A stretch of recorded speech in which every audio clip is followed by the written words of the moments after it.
What up, world? It's Mark Walter Ward. We got a little switch up on the Big Factz show today. I got Alex Herbert, a writer on the show. He writes about punk music. He's written a very well-regarded fanzine, 2 books on music. How you doing today, sir? I'm doing great. How you doing? I'm hanging in there. I'm a big fan of punk from way back. I'm from the DC area, so I grew up listening to Bad Brains. But I'm also not as knowledgeable about punk as I would like to be. But one Hmm. thing I know for sure is I think people have a misconception of what punk is. Like it's not just the Sex Pistols. Yeah. Let me ask you, what is it to you? Um, When somebody says they listen to punk, what do you think of? Sparser instrumentation, more adrenaline in the music, even if it's of a gentle nature. Even sometimes aggressiveness, like the Sex Pistols. I mean, a wide range of things, really. It's, Yeah, it's more of like a aesthetic, if anything. And then some things kind of can hop back and forth amongst the genre labels attached to the children of rock music, if you would. yeah. So the key things that you brought up are aesthetic, a music style, and an energy, right? Those are the three things to you that you envision when somebody says punk. And I think those are absolutely correct. I think all of those things describe what punk is. It's definitely an aesthetic, a certain look, a style of presentation of show happening. There's definitely a musical sound to it, a particular sound to punk, which it's not just the Sex Pistols that are punk, but all the way. You mentioned Bad Brains, for example. So you get into 80s hardcore from DC, like Minor Threat and everything. Those bands have a different sound than the Sex Pistols do. But then you can also even get softer. So there's like genres like folk punk, for example, that are like predominantly acoustic guitar, but there's some kind of energy behind it. And Right. I would say one thing that you're missing from there is some kind of politics. Uh, Okay.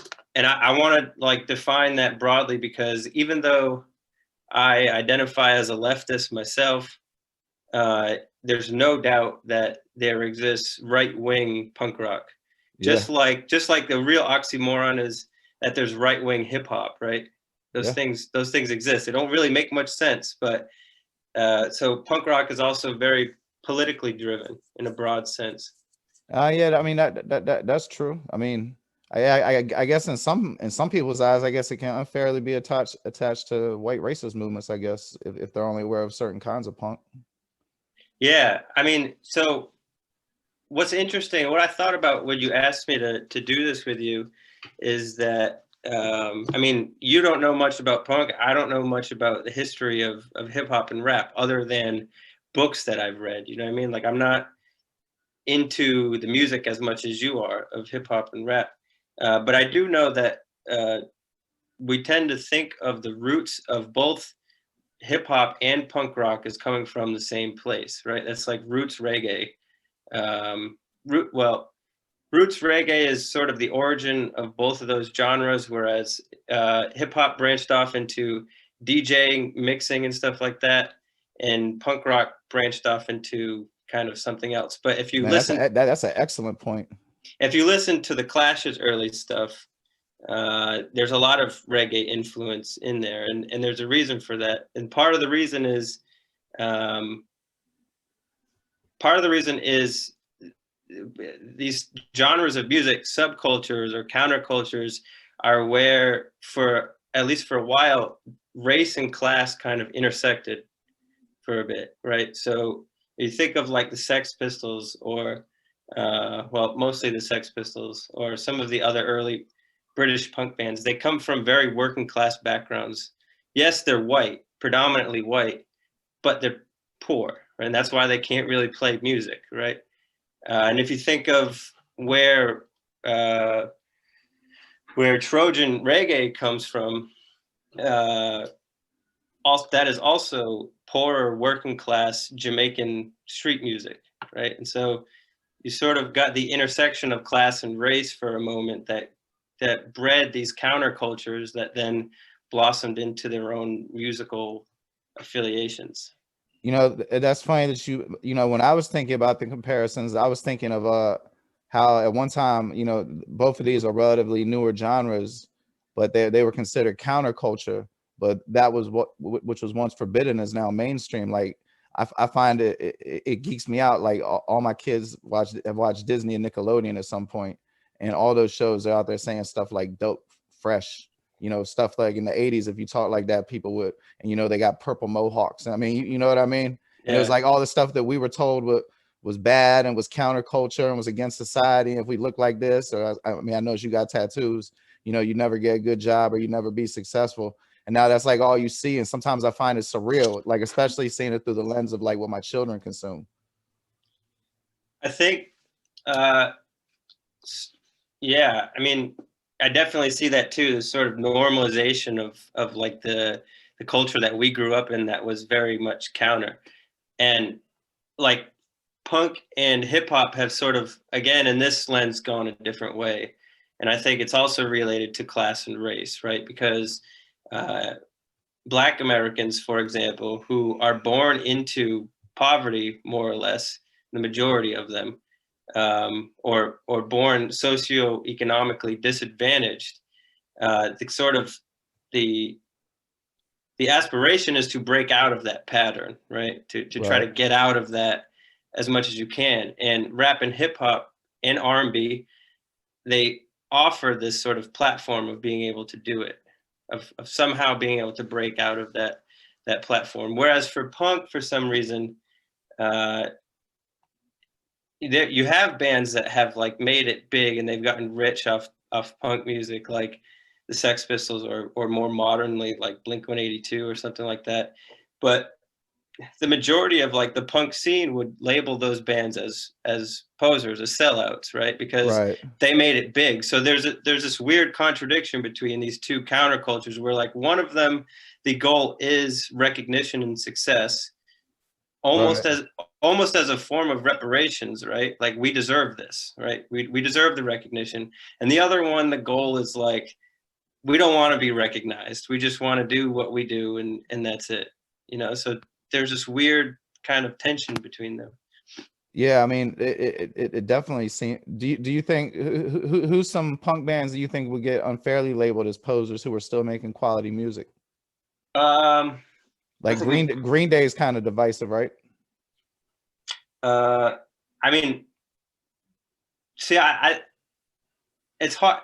My definition of like what is sellouts, or what it means to sell out, is different than a lot of people. So I think you sell out when you stop caring about your fans, or you stop greeting your fans and stuff like that. Because So one you can be thing, a sellout and still make quality music. absolutely. So Okay. one thing that punk rock really did that was innovative was it collapsed the barrier between the stage and the crowd, right? So you had bands playing on the floor with the crowd, no stage, right? You just had a Okay. little circle of people. And when you're starting out as a punk band, you sell your own merchandise. You go out to the crowd before and after the show. You meet your fans, and you get to know them as much as you can. Uh, but once you stop doing that, that's when, to me, you sold out, because then you're losing that entire ethos So that's of where the punk rock. aesthetic comes into play. That's where the aesthetic comes into play, and I think so. Uh, you had so, for example, you showed me a picture of something you had by Anti-Flag, right? Yeah. You had an album or something by them. Um, but I haven't listened to them in a really long time. Uh, I kind of grew up listening to them a lot, and I remember. I mean, even back then they were pretty big. Like, they were selling out pretty major venues in Boston and in Providence, where I live. And I remember going to see them, and after they played, they would come down from the stage and they would shake hands and like take pictures with their fans and everything like that. And that, to me, was genuine, right? I always appreciated them for that, because then when you see other major bands like NoFX or Bad Religion, or any of them, they play and then they disappear. and So then they're gone. you must hate that thing where you get like the VIP ticket package and it's like $800 with the meet and greet. For punk, I hate that. Yeah. I mean, I it's not that I hate it. I understand it, but I also just see it as a form of profit making. You know, you already got your fans to pay $20 for a ticket, and now you're trying to get them to pay another $80 just so that you can like shake their hand. It's just it seems real sort of capitalistic to me, kind of exploitative. You know what I mean? I mean, I would dare say all aspects of the quote unquote proper record making industry is exploitative in some shape, form, or fashion. Yeah, except for a few people at the top. Yeah, the mainstream punk labels, for example, like Epitaph and all of them are, I would say, pretty. I don't know if they're exploitative. I mean, exploitative to the fans and not to the bands, probably. You know what I'm saying? Like, right. The goal is to milk the money out of the fans. Right, like a casino. Using the bands to do that. Yeah, get them in there and spend as much money as they can. Right. But you know, like on more positive note, well, what would you recommend to somebody who was a beginning, who like here's this podcast, for instance, and they're like, okay, now I want to check out some punk. So what would you say are some must listens, some go tos? So from any time. From any time period. All right. So part of what I do with Punks Around is that's the fanzine that you publish. That's the fanzine that I publish. Is I try to so each issue that I do is on a different theme within punk, right? Because punk rock is not just a music, it's not just an aesthetic, it's not just energy, it's not just politics. There are complicated identities that exist within the punk underground, right? Just like there are in hip hop underground, right? And sometimes we don't always understand each other, right? So, so I one of the last issues of Punks Around that I did was about POC punks, people of color, and I had some Black friends of mine contribute. I had some indigenous and some Asian friends of mine contribute. And one thing that they all said was that, you know, as they were growing up, there would be, let's say in Boston, for example, there'd be two people named Joey. One was white and the other one was Black. And everybody would refer to the Black one as Black Joey, right? And Joey's sitting there like, why do I gotta be Black Joey? Why can't I just be Joey also? You know, why do you have to add that adjective to my name? That's ironic. I grew up in a Black neighborhood and everybody called me White Mark.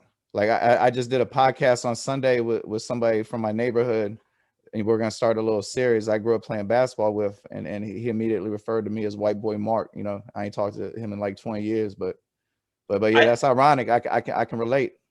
Yeah, and so I think it's one of those things that like there are these if you're different though, they're gonna remind you every day in some shape, form, or fashion. Right, and so that's sort of what I'm trying to get at about with the zine and all these different identities, is that like difference doesn't mean that it's something that we should or could use in like a negative way. You want to bridge a gap. Something that we should grow to understand each other, right? That's the most important things. So the latest issues I did is about what I call ABC punks. So it's about non-binary and transgender punk rockers, who is another group that, you know, they exist in the scene. If you do it, they're there, and they're an identity that, you know, we tend to not really know much about as straight cis white guys, right? We don't really know much about them because there's a lot of questions that we're too afraid to ask or something like that. Another one that I just did is on straight edge punks. So the entire straight edge movement came out of punk rock. Yeah, I know. I've heard of that before. I know about that one a little bit. What's the success level of bands in that movement? It's huge. So I mean, like, do they sell out stadiums? They don't sell out stadiums, but they sell out like established music venues, like House of Blues level places. Yeah, which can be quite lucrative if you can do that nationwide. I mean, there was a straight edge hardcore band from Boston that just played a reunion 2 summers ago, and they did 3 sold out shows in a row outside where they had like thousands of people. So it was probably like a stadium, and so they did amazing. That band's called Have Heart. So, but before you get to your list, you know what? I have one perception, and tell me if this is correct or incorrect. I perceive punk acts across all spectrums to have more long-term loyal followings than is traditionally seen in other music genres. I mean, you know, you do got your Kisses and your Grateful Deads, but I mean, like the way Bad Brains is looked upon in the DC area, you know, like to this day, you know, music that's 30-year band from DC and everything, you know, you hear it all the time, or at least when back home I do. I think that's because of the things that you listed, right? Like punk rock isn't just a music style. It's not just a music genre. There's an aesthetic to it. There's an energy to it. There's a politics to it. I mean, especially if you've ever seen Bad Brains, even if you've just seen the videos of them, you can see that energy in the stage. You know what I mean? Like HR just going fucking wild on stage, you know, like something is possessing him. I think that punk rock is all of those things. And so it's typically referred to as like a lifestyle, right? Like you exist as a punk, or you are a punk. And I think that there's some truth to that. And it's all of those things wrapped up into one kind of identity that the point of Punks Around is that identity isn't exclusive to one group of people, right? It's not just me, the straight white guy. I'm not the only one that can be punk. My black friend can be punk. My gay friend can be punk. Anybody, you know what I mean? My straight edge friend who doesn't smoke or drink, he could be punk if he wants to.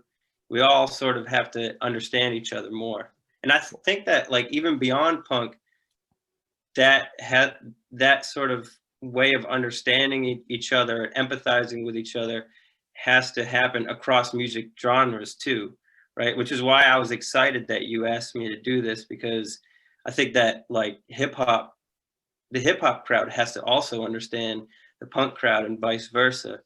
And there is like, especially recently, there's a lot of like cross pollination between them. So there's a lot of fashion overlap for sure.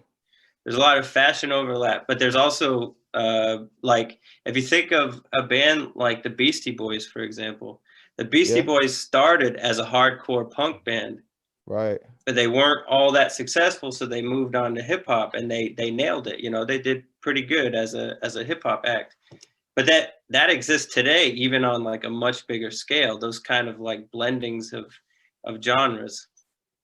Yeah, I mean, do you like Flatbush Zombies? Are you familiar with them? I don't know them.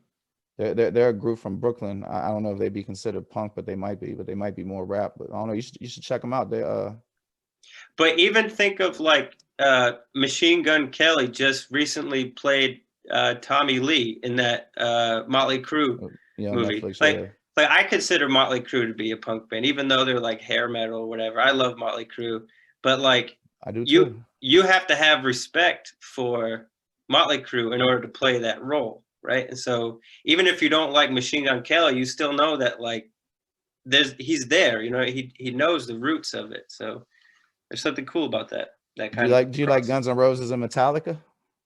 I'm not a huge fan of Guns N' Roses. I do like early Metallica though. The early Metallica is pretty good. Me too. Go ahead. I was gonna say around the Black Album was about when I stopped listening to Metallica. But like Ride the Lightning, Master of Puppets, and Justice for All, I listened to those like multiple times. Kill 'Em All is probably the best with the very first album. Is Anthrax considered punk? No, they would be in the metal category, I think. Although they play festivals with punk bands and stuff like that. Gotcha. I'm still gonna get that punk list out of you though, right? The touchstone starting points. We could do it. I'll try to give you a sample. This doesn't have to be like cohesive, this doesn't gotta be a hill you just just off the top of your head. I guarantee you there's like 5 recommendations that you can't go wrong with. I'm gonna try to give you one of each subgenre of punk that I could think of. Awesome. So punk isn't, so there is like the umbrella category of punk, right? But then underneath that umbrella, there's all these crazy subgenres that exist that are worth listening to. Okay. For a flavor of it. So let me get a piece of paper so I could think of these subgenres.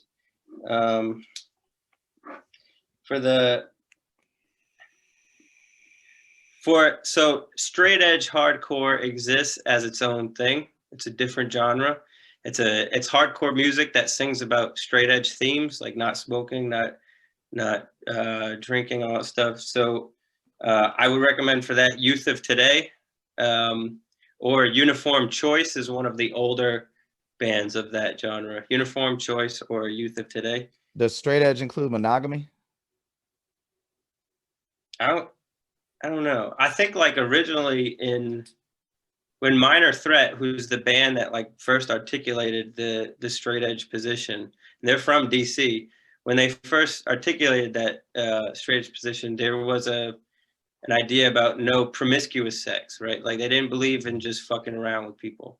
You had to be serious about it.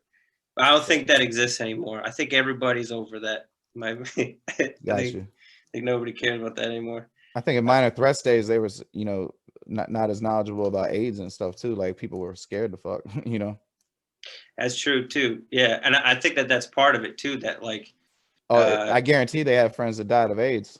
There was a lot of people dying of AIDS in DC in the 80s. I don't know for sure their connection, but I could definitely see that like in the 80s, people getting drunk and high all the time and then like having sex promiscuously, there was probably something going on there that they were uncomfortable with. Not even just like transmitting diseases, but also non-consensual sharing of partners. You know what I mean? Yeah. Yeah. They probably weren't into. So that's straight edge. Because you said any time period. For like 80s hardcore, the Cro-Mags from New York are definitely probably my favorite.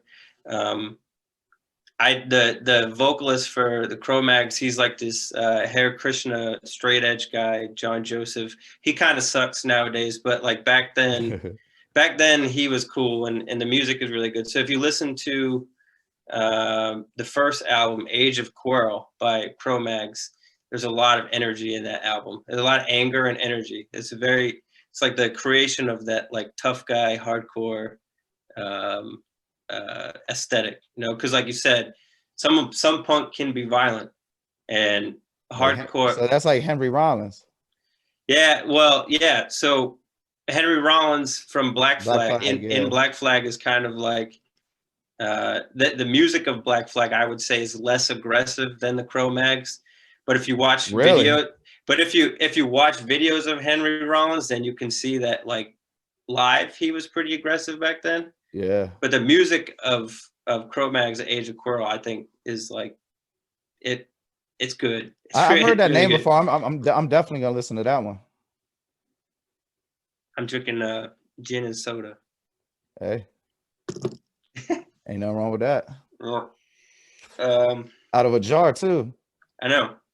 Hey, I don't go to bars anymore because of COVID, so I'm here. Yeah. Being my own bartender. Yeah, I can dig it. As long as you don't make the car your bar, you're good. Yeah, no, I don't drink and drive. Never. Got my head straight. Let's see. There's another subgenre of punk called DB. It comes from, the band Motorhead? Yes. Oh, yeah. Motorhead? Lenny, and is that the one with Dimebag Darrell? No, that is... But Motorhead's the Lemmy guy, right? Yeah. So I remember reading like stories about his debauchery. Yeah, he was nuts. So D-beat music comes from a specific drum beat that Motorhead made famous. Okay. And all that this subgenre of punk did was just take that drum beat, speed it up, and then add guitar to it. It's called D-beat music because it has the D-beat. And the band that I would recommend for that is called Dysphere. And the funny thing about D beat music is that all of the bands start with the letter D. So Dysphere, Disclose, Discharge, they all have this like Is something. Dysphere spelled funny? Because I'm gonna check that out too. No, it's just one word, Disfear. Okay. So I would recommend that. Let's see. So pop punk itself is its own genre that most people are probably familiar with, right? So like Green Day, Blink-182, those are considered pop punk bands. So I don't really have to list anything from that genre. Do you like any of them? Like, do you like Fall Out Boy? I never got into, so it's never like a matter of like or dislike for me. I like all music. It's more of a matter. Do you listen to it or not? Yeah, no, I don't. That's a great way to look at it. I mean, I appreciate all music. That's really a spectacular. I never thought of it like that. It's not if I like it or dislike it. It's if I listen to it or don't listen to it. Regularly, I would say, because even like if somebody put Fall Out Boy on for me, I would listen to it if they put it on. You know what I mean? Like I wouldn't be like, turn that shit off. I'm not like that. I'll listen to it. I'll entertain whatever people like. But if I'm getting in my car and playing music, it wouldn't be Fall Out Boy. You know what I'm saying? Yeah. Yeah. So I mean, I have some appreciation for them. A good. Let's see. Wait a minute, I'm blanking on my wife like their whole record label, you know, Panic at the Disco and all that stuff. Yeah. So if you like, I was like, you know, I was so with it. Like I wouldn't want her to turn it off, but I would never pick it. If you're comfortable with the type of punk that Green Day plays, where like the lyrics are really understandable and the music is clear what they're doing, you should listen to the band Pinhead Gunpowder. So Billy Joe Armstrong of Green Day is the singer for that band, but it's his more underground project, and they're a pop punk band too. I would consider them pop punk. Gotcha. Pinhead Gunpowder is the name of them. They're pretty good. Let's see. There's a million subgenres. So there's a subgenre called power violence music, and it's probably like power violence music. Yeah, it's probably. I like the sound of that. It's probably the fastest. It's related to grindcore music. So have you ever heard grindcore before? Sort of similar to that. A band I would recommend for that is Weekend Nachos. They from Chicago. They were great. I don't know. I don't think they're a band anymore. But it's a huge genre, and it's a growing genre, I think, in punk rock. I mean, there's also bands that like intersect all of these genres and then add new things to them. So a big punk band right now that is like circulating everywhere. One of the big fanzines in punk just did a whole spread on them. It's called Soul Glow. Soulglo. Soul Glow. Yeah, like Coming to America. Yeah, they're amazing, and I think all their band members are people of color, and they are blending like hardcore with like just mixing a lot of these subgenres of punk music. They're a more modern band, I think, that are worth listening to. They're like a lot of these things, I think if you're not from a punk background, it's hard to get into it at first, right? Because all you hear as a novice coming in is like somebody screaming into a microphone, and you don't really understand like what's the point of this, right? So my recommendation is always to like go on YouTube and try to find them performing live, because then, like you said, you see the energy, you see the aesthetic of it, and it provides a little bit more understanding to like what these musicians are trying to do. That, to be honest with you, I don't think, to be honest with you, like from the other perspective, from the other side of hip hop, when I think of like going to see Polo G or something like that, I think of like somebody just like standing on a stage and like singing into a microphone, and I'm thinking like, what the fuck do I do at that concert? You know what I mean? But that's not something that like you think of, you know what I mean? Because like you're from yes, it is. You're absolutely right. There are many boring rap shows. I've long since declined all invitations to cover concerts for the most part. There are some exceptions, some notable exceptions. Some people, a lot of Southern and New Orleans, particularly, artists will tour with bands, live bands. But yeah, somebody. I mean, sometimes those when you pay those $100 tickets in your city to see on top of the game hip hop artist, he's there for 15 minutes. He lip syncs his songs, and that's it. And you wait 3 hours. Yeah, that's just terrible. Yeah. I mean, it's not always like that. It really depends on. I would advise you to do your research before you buy a concert ticket to a rap show. So I'll try to qualify that. If you go to a stadium rap show, then it probably could be bad, like you said. Well, sometimes the stadium ones are awesome, though, because they want to get more stadium bookings, and they're kind of like themed and grouped together. Like now there's a lot of legacy things to do stadium tours. So if you were into that era, like 90s Cash Money or 90s Bad Boy have successfully toured nationally and filled stadiums and bringing all the artists from the roster back then together. Mm-hmm. So those are pretty awesome because they're trying their hardest because they want to get the ability to do it again next year. Yeah. I think that like basically a lot of times more artists on the come up or artists who I hate calling anybody past their prime, but let's say past their sales peak is more likely to have a good show because they need that dollar more. The best shows in punk rock are in basements. They take place in like people's basements, because that's where that energy is raw. They're not trying to like get a record deal or do anything big. They're just trying to play their music, to express their art form. You know what I mean? It happens spontaneously too sometimes, right? In what way? Like a band will just be playing and on a Friday night, like I've been around the DC music scene. I've heard people tell stories about times they saw like Dave Grohl play or Bad Brains play in like what you're saying, like a basement, and they were just like they went over to some dude's house to drink beer. They start jamming. The next thing you know, it's like 30 people there. And next thing you know, it's like 60 people there. And then there's people in the backyard and they're putting speakers in the window. Yeah. And this is like DC in the 80, like 1983, 1984.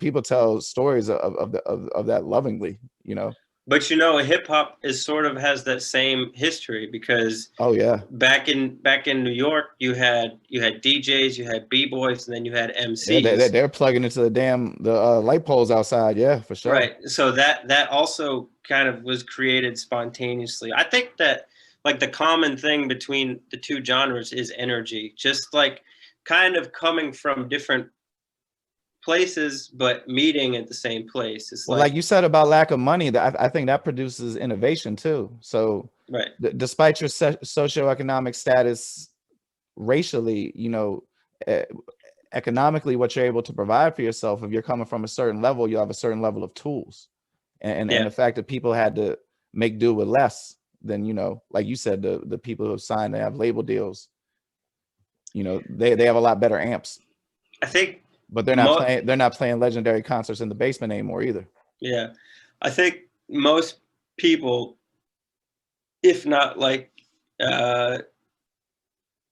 humanity in general, are just artistic creatures. And so if you have an artistic impulse, you're going to create something. You know what I mean? You'll find a way. You're gonna express it in some way. And so I think that like I said, you're seeing that with hip hop, with punk, with hardcore, with all these subgenres and genres, but they're just coming at it from a different way. You know what I mean? Like Biggie Smalls had a different message than Ian MacKaye of Minor Threat. You know what I mean? And so like they're both expressing these genuine forms of art, of creation that means something to them, but they have different messages and they have different backgrounds and ways to express it. But honesty resonates. Yeah, and especially to the community that they're trying to address. you know. So you just from seeing, like, I haven't read your fanzine yet. I certainly plan on it. But just from seeing those ones you've held up and this on your Instagram page, you seem to have an eye for design. Do you see the art in covering music? Do you consider that to be an art form? You mean like reviewing? Just in general, like when you put, like I said, that fanzine you held up looked like a piece of art. Yeah, I mean, like that cover would be something that's frameable. It's worthy of putting on a wall. Every one of those ones you held up. Yeah, this one in particular was really cool. This is a straight edge one. Just a bunch of people just together. See, and that would look awesome on a wall. Yeah, so I consider just about anything to be a form of art. So I feel like that's why you're in tune with those genres so much, because you appreciate the art that lies in the difference of, well, it's not the same thing, but like, I mean, the umbrella term of punk, the differences, like, I don't know, you just strike me as somebody who's really attuned to the art of the craft. Yeah, that's why I'm saying, like, as opposed to the result of like the record sales or how many people watched the video or some shit like that. Yeah, that's why I'm saying I wouldn't say that I don't like a certain band unless like I felt like they were trying to do something but they just weren't doing it. Then I would be like, yeah, I think they're trying too hard or something like that. But like if your band is original enough, which like nowadays it's kind of hard to be original in rock, any genre of rock, or even hip hop, right? It's kind of original. Like all the good lines have been said. So now you're trying to come up with like good beats or I don't know, catchy chord progressions. Kendrick Lamar always comes out of the woodwork, but I do get your overall point. Yeah, you're right. You're right. There's those like rogue musicians that do manage to make it, but I think where was I going with that? I don't remember. There's only like 7 original stories. I only got 2 more things I want before we get out of here. One is you said as punk's evolving, are there any bands that have full-time rappers?